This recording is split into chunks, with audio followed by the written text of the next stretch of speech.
So, ayan na nga mga Zay.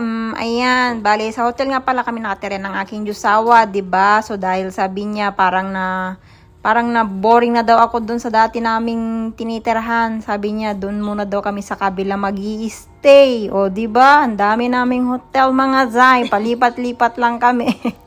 Para naman daw bagong ambience ba?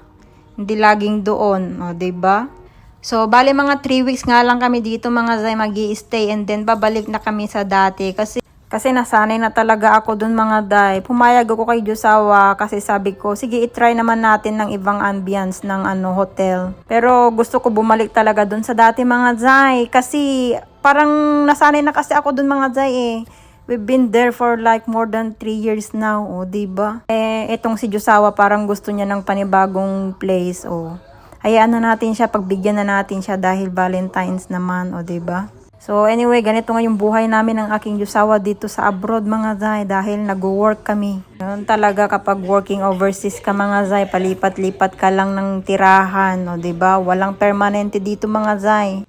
At saka konting tiis na lang kami talaga ng aking Diyosawa mga Zay. Darating din yung time na makakapag-settle din kami.